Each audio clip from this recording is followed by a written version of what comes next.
Tell me, Sharon, what do you think is a great fail-safe Valentine's gift? Well, it really depends on who it's for, but let's say it's for the love of your life, you might want to go with some red roses. If it's for your mom, I'd say some beautiful tulips. And if it's for the office, I'd go with some decorative carnations. You know what, I'm starting to catch a theme here. Mom, flowers, girlfriend, flowers, colleagues, flowers. Flowers really are one of those universal great gifts to delight just about anybody. Yep, which is why Vancouver's Grant Hardy wanted to learn a little more about the art behind the design of a great bouquet of flowers. He had the chance to go behind the scenes on a hands-on tour with a passionate and talented florist. So these are Phalaenopsis orchids. I have lots of orchids in here. There's Cymbidium orchids back there. A bouquet of flowers, a Valentine's Day staple for many people who will be looking for a perfect gift for that special someone. I stopped by Plush Floral Studio to get some assistance from owner and florist Mandy Karpoff. Traditionally, a lot of flowers mean love, and they're symbolic of love. Also, I think that it's a nice gesture to give something living, especially in rainy Vancouver. And also, we like to have living art here. Like, we like to artistically create and use different types of foliage and accessories, and so I think it's a nice, unique gift to give. It's neat to get to know people because then you're kind of like symbolically expressing something through floral design, which is fun, and it's really cool. And Mandy had a small arrangement that she thought would interest me through touch and smell. A purple hyacinth in a clear glass pillar. In it, we've put like purple crushed glass at the bottom, and then the actual bulb of the hyacinth is wrapped in a little bit of moss. The roots are like semi-exposed, and then it's got a little bit of purple mesh wrapped around it. Then there's like some huck. I don't know if you can feel kind of it's not really prickly, but it's like more upright. That's huck, and that's like a reddish branch.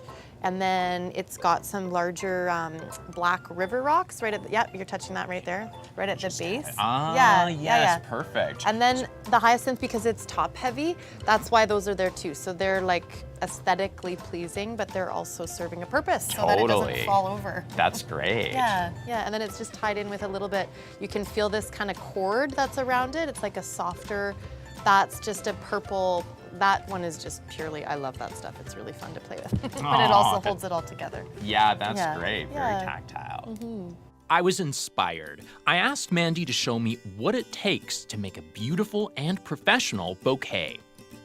All right, so in spirit of Valentine's Day, we are gonna make you a half-dozen white rose bouquet with some accents. Amazing. All right, so the first thing I'm gonna do is I'm just gonna kind of prep my flowers.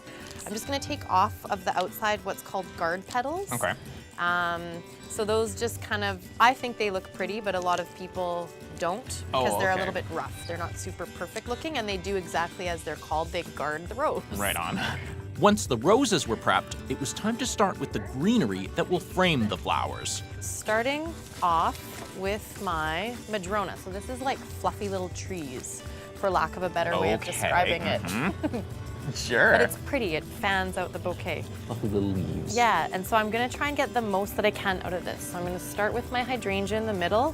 So this is called a European hand-tied. So what that means is that it's arranged in my hand. So I'm actually kind of like framing all of the flowers, and you can take this home or you can take this to whoever is the lucky recipient, and they can just plunk it in a vase, just like that. Maybe recut the stems, but.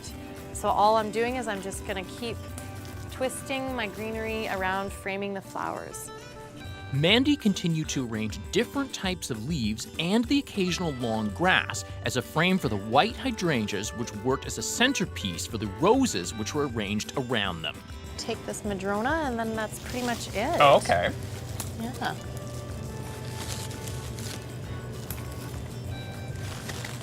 Yeah, so this is now the finished product. Amazing. Looks very pretty. Happy Valentine's Day. Well, I gotta say, Mandy is incredibly talented and seems very passionate about her job. I'll definitely visit Plush Floral Studio if I'm ever out west, but for now, I'll just admire her amazing arrangements at plushfloralstudio.ca. Mandy also does evening workshops so you can learn to build your own floral designs while sipping some wine. Oh, I'm so in. Right? She is a smart lady, and thanks to her help, the next time Grant buys a bouquet of flowers, I'm sure he'll put a lot more thought into the arrangement, which means it will be a much more sincere gift. Oh, that reminds me, Do you know if Grant's sending anyone flowers for Valentine's Day? Why? Are you interested, Sharon? Grant is quite a catch, but he's about my daughter's age. Okay, fair point. Well, I'll do some digging. Please do.